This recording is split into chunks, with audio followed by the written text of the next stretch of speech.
Hello everyone and welcome back to Sai Baba infotech. तो एक बहुत ही दुर्भाग्यपूर्ण और विचलित कर देने वाली घटना महाराष्ट्र से सामने आ रही है। महाराष्ट्र के पालघर जिले से, जहां पर एक भीड़ ने तीन निर्दोष व्यक्तियों की, जिसमें से दो साधु थे और एक उनका ड्राइवर, उनकी हत्या कर दी और सिर्फ अफवाहों के चलते। तो किस तरीके से अफवाहें अफेक्ट करती हैं, इसका बहुत बड़ा उदाहरण है पालघर की घटना। हालांकि इससे पहले भी देश में ऐसी कई घटनाएं घटी हैं अफवाहों को लेकर, जहां पर लोग सिर्फ अफवाहों के चलते कई लोगों की हत्या कर चुके हैं। और ये एक बहुत ही सेंसिटिव मामला है और कहा जाए कि ऐसी घटनाओं को रोकने के लिए प्रशासन को क्या करना चाहिए, सरकार को क्या करना चाहिए, सोचने का समय आ गया है। क्योंकि जिस तरीके से भीड़ आजकल, जो चाहे कोविड 19 की जब बात करें, जब कोविड 19 के जो कोरोना योद्धा है उन पर हमले की बात करें, या इन साधुओं पर जो हमला हुआ है उन पर बात करें, या इससे पहले जो घटनाएं हुई हैं उत्तर प्रदेश में उन घटनाओं की बात करें, तो ये सारी जो घटनाएं हो रही, वहां पर एक चीज कॉमन है कि ये सभी काम भीड़ ने किया है। तो क्या भीड़ को कानून अपने हाथ में लेने का अधिकार है? तो इन सब चीजों पर हम चर्चा करेंगे और साथ साथ देखेंगे कि क्या था पूरा घटनाक्रम और क्यों इन पर गांव की भीड़ ने हमला किया। इसके अलावा पुलिस का जो रोल था, जो कि सबसे ज्यादा संदेहास्पद माना जा रहा है, क्या था वहां पे उनका रोल। इसके अलावा क्योंकि घटना हुई है और साधु की हत्या हुई है, तो उसे एक कम्युनल एंगल देने का प्रयास भी किया जा रहा है। तो कहां तक यह सही है, ये सब कुछ इस वीडियो में हम देखेंगे। तो घटना है 16 अप्रैल की, और 16 अप्रैल यानी गुरुवार की रात को हुआ ये कि दो साधु थे और एक उनका ड्राइवर, जो कि महाराष्ट्र से गुजरात जा रहे थे, महाराष्ट्र के कांदीवली से गुजरात की सूरत जा रहे थे। और वहां पर एक अंतिम संस्कार होना था। इनके गुरु थे, जो दो साधु थे उनके गुरु थे, और उनकी मृत्यु हो चुकी थी। 16 ही तारीख को उनकी मृत्यु हुई थी। तो 16 तारीख को ये जो है उनके अंतिम संस्कार में पहुंचने के लिए कांदीवली से निकलते हैं और सूरत जाने का प्रयास करते हैं। इनके पास एक गाड़ी होती है, इको गाड़ी होती है, एक ड्राइवर हायर करते हैं ये, और ये तीनों निकल पड़ते हैं कांदीवली से सूरत की ओर। जब ये गुजरात जा रहे होते हैं तो जो बॉर्डर पड़ता है दादर एवं नगर हवेली का, वहां पर एक गांव पड़ता है और उस गांव पर इन्हें रोका गया और वहां पर इनकी हत्या कर दी गई। और हत्या क्यों की गई? अफवाह के कारण।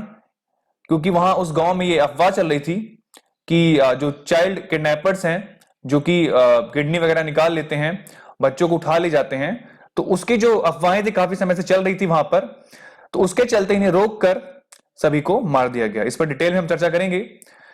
अब बात करें घटना है कहां की। घटना है गढ़चिंचले की, और ये महाराष्ट्र का एक गांव है जो कि पालघर जिले के अंतर्गत आता है। अगर पूरे इंसिडेंट की बात करें तो 16 अप्रैल की रात को जब दो साधु, जिसमें से एक 70 साल के थे महंत कल्पवृक्ष गिरी और एक थे 35 वर्षीय सुशील गिरी महाराज, तो वो कांदीवली के एक आश्रम में रुके हुए थे। और उसके बाद उन्होंने डिसीजन लिया कि वो अंतिम संस्कार, अपने गुरु के अंतिम संस्कार को अटेंड करने के लिए सूरत की ओर जाएंगे, सूरत यानी कि गुजरात जाएंगे। उसके बाद उन्होंने क्या किया कि उन्होंने एक कार हायर की और एक ड्राइवर हायर किया। ड्राइवर का नाम था नीलेश येलागड़े, और ये करीब 30 वर्ष के थे, और ये तीनों कांदीवली से सूरत की ओर निकल पड़े। उसके बाद क्या हुआ कि जब ये गुजरात जा रहे थे तो इन्होंने सोचा कि चूंकि लॉकडाउन चल रहा है तो इन्हें रास्ते में रोका जा सकता है, और इन्हें रोका भी गया था। इन्हें एक चेक पोस्ट पर इन्हें रोका भी गया था, और वहां पर सेंट्रल फोर्सेस जो थी इन्हें लौटा दी थी। तो वहां से लौट कर जब आए तो इन्होंने प्रयास किया कि गांव के रास्ते होते हुए हम मुंबई से गुजरात पहुंच सकते हैं, और इन्होंने जो मेन हाईवे मुंबई गुजरात का, उसको ना अपनाकर एक गांव का रास्ता अपनाया इन्होंने, जो कि पालगढ़ डिस्ट्रिक्ट से होकर जाता था। मतलब कि पालगढ़ डिस्ट्रिक्ट से होकर जाता था, और वो रास्ता इन्होंने अपनाया। अब हुआ ये कि ये पहुंचे इस गांव, गढ़चिंचले गांव पहुंचे, और वहां पर फॉरेस्ट डिपार्टमेंट के एक संतरी ने इन्हें रोका और पूछताछ करने लगा।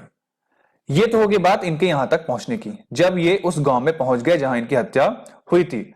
अब इसके पहले की बात करते हैं। इसके पहले इस गांव में, क्योंकि एक आदिवासी बाहुल्य गांव है और पालघर जिला ही पूरा आदिवासी बाहुल्य है, तो यहां पर हुआ ये कि काफी समय से इस गांव, और इस गांव की बात करें तो ये जो गांव है गढ़चिंचले, ये कांसा पुलिस थाने के अंतर्गत आता है। तो कांसा पुलिस थाने के अंतर्गत जितने भी गांव आते थे, वहां पर एक अफवाह चल पड़ी थी कि रात के समय, चूंकि ये जो रोड था वो गुजरात की ओर जाता था, तो यहां पर एक अफवाह चल रही थी कि कुछ लोग रात में आते हैं और बच्चों को उठाकर ले जाते हैं उनके शरीर के अंगों को बेचने के लिए। यह अफवाह काफी समय से चल रही थी और इसके चलते 2-3 घटनाएं ऑलरेडी हो चुकी थी। 16 अप्रैल की घटना है और 14 अप्रैल की बात करें तो करीब 2 डॉक्टर जो कि रूटीन चेकअप के लिए गांव जा रहे थे, लॉकडाउन में जो भी उनके जो सर्विसेज थी वो देने के लिए, तो जब ये लौट रहे थे तो वहीं के एक गांव, शासन गांव में ग्रामीणों ने रोक कर काफी पथराव किया था उनकी गाड़ी पर। फिर पुलिस वहां पर आई और करीब 3 घंटे की मशक्कत के बाद उन डॉक्टरों को जिंदा वहां से बचा पाई। इसके बाद जस्ट एक दिन पहले यानी 15 अप्रैल को भी पुलिस वालों पर हमले हुए थे और 16 तारीख की रात की घटना है।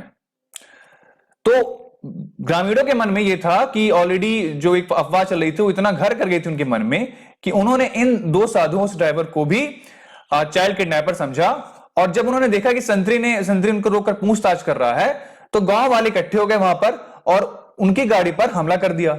जब उनकी गाड़ी पर हमला कर दिया गया तो फिर पुलिस को बुलाया गया।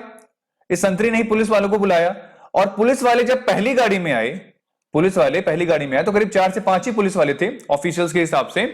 4-5 पुलिस वाले आए और 4-5 पुलिस वालों ने उन्हें बचाने की कोशिश की और उन तीनों को अपनी गाड़ी में बैठा लिए वो। लेकिन जब वो पुलिस की गाड़ी में बैठे वो तीनों, तो लोग बाग पुलिस की गाड़ी के पास इकट्ठे हो गए और पुलिस पर भी हमला कर दिया, उस गाड़ी पर भी हमला कर दिया। वीडियो में साफ देखा जा सकता है कि किस तरीके से उन्होंने पुलिस की गाड़ी को पलटा दिया और जब गाड़ी पलट गई तो उसके कांच को लाठी और पत्थरों से फोड़ने लगे और फिर उन्होंने निकाल लिया। इसके बाद और पुलिस वालों को बुलाया जाता है और एक और गाड़ी आती है। इस बार पुलिस वाले ज्यादा आते हैं और कुल पुलिस वालों की संख्या हो जाती है 10 से 12। तो ये वाली गाड़ी से जब वो निकाल कर लेकर आते हैं और दूसरी गाड़ी में डालने का जब प्रयास करते हैं तो वीडियो में आप देख सकते हैं कि एक पुलिस वाला जो कल्प वृक्ष गिरी महाराज है उनको साथ में लेकर आता है। उनके सिर पर आप देख सकते हैं कि खून जो काफी तेजी से निकल रहा होता है। तो वो महंत कल्प वृक्ष गिरी महाराज को साथ में लेकर आते हैं और इस आशय से लेकर आते हैं कि वो उन्हें अपनी गाड़ी में बैठा लेंगे। लेकिन तभी भीड़ एकाएक उन पर टूट पड़ती है और साफ देखा जा सकता है कि जो पुलिस वाला था जिसके साथ वो आ रहे थे तो उन्होंने साफ उसका हाथ छोड़ दिया। भीड़ के डर से साफ उसका हाथ छोड़ दिया। वो जो महंत जी थे वो कई बार यहां से वहां भागे, कभी पब्लिक से हाथ जोड़कर अपने जीवन की मांग कर रहे थे, कभी पुलिस वाले के पास जा रहे थे और बड़े ही आस के साथ वो पुलिस की तरफ देख रहे थे कि पुलिस उन्हें बचा लेगी। लेकिन साफ देखा जा सकता है कि पुलिस वाले ने अपनी ड्यूटी वहां पर नहीं निभाई, वो बार बार उससे अपना पीछा छुड़ा रहा था। और फिर हुआ ये कि पूरे वीडियो में मंजर देखा जा सकता है कि किस तरीके से लोगों ने बर्बरता से उन 70 वर्षीय महंत को जो कि निहत्थे थे और जिन पर दोष सिद्ध भी नहीं हुआ था उनकी हत्या कर दी। इसके अलावा सुशील गिरी महाराज की भी हत्या कर दी, उस ड्राइवर की भी हत्या कर दी और पुलिस के होते हुए यह सब हो गया। तो प्रश्न यह उठता है कि जो हत्याएं हुई वो कहीं ना कहीं अफवाहों के चलती हुई और ये अफवाहें एक दिन में नहीं फैली, ये अफवाहें काफी समय से वहां पे फैल रही थी। तो अब पुलिस का रोल ये बनता है कि पुलिस ने क्या किया वहां पे, जब इतनी सारी अफवाहें वहां फैल रही थी तो पुलिस वालों ने वहां पर क्यों लोगों को अफवाह दूर करने के लिए अवेयरनेस कैंप नहीं लगाए।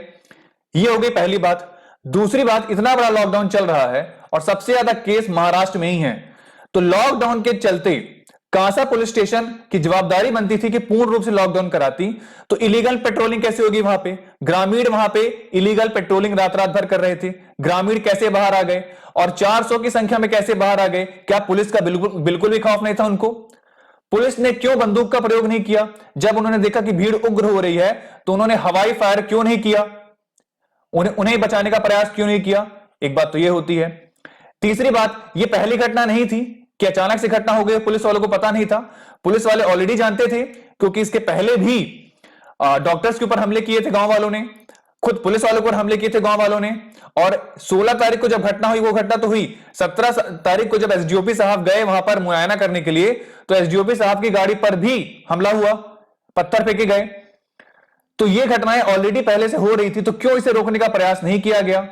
क्या पुलिस में इतना भी दम नहीं था कि वो इस तरीके की घटनाओं को या कुछ चंद ग्रामीण वालों को समझा सके या रोक सके?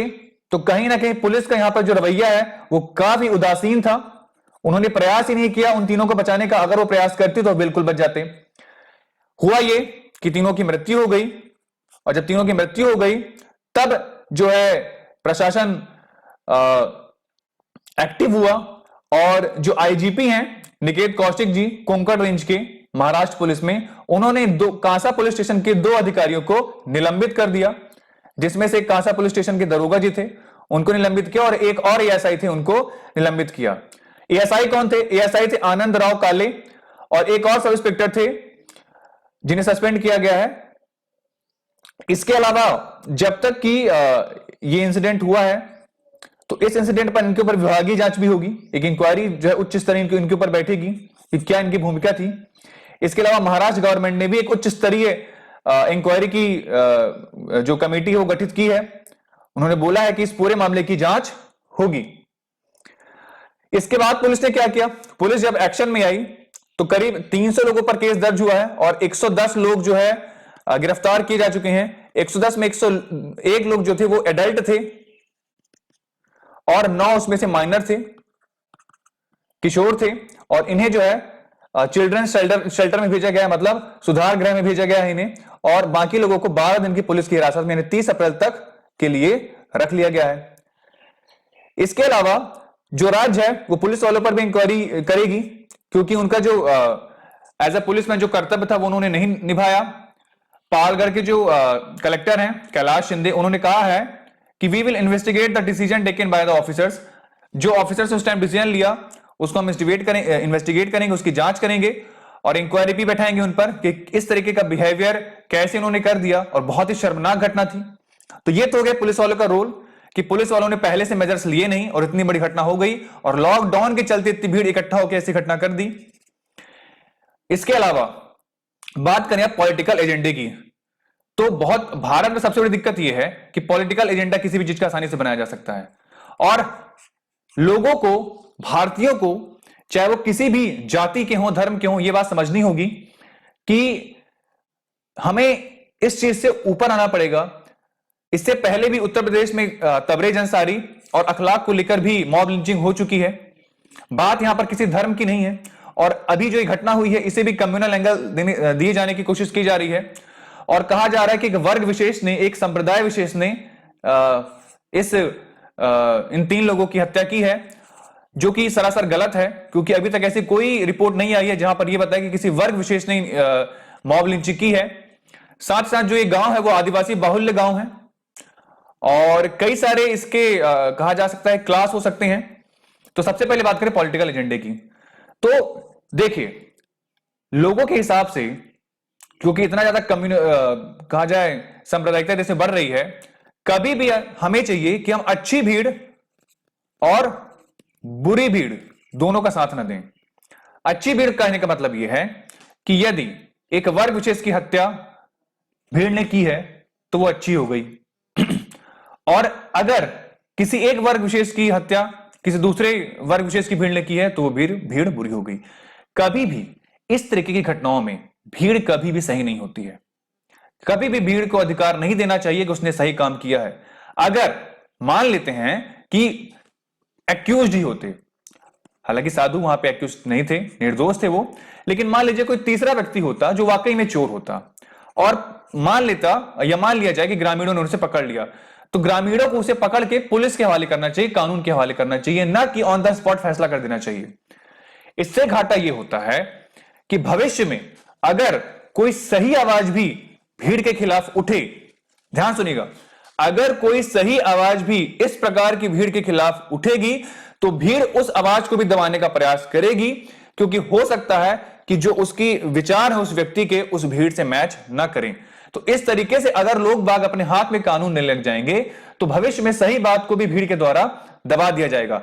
साथ ही साथ इसमें कोई भी भीड़ अच्छी या बुरी नहीं होती कि किसी वर्ग विशेष को मार दिया गया तो भीड़ अच्छी हो गई या किसी वर्ग विशेष को मार दिया गया तो भीड़ अच्छी हो गई। भीड़ कभी भी अच्छी नहीं होगी अगर वो इस तरीके के कदम उठाती है।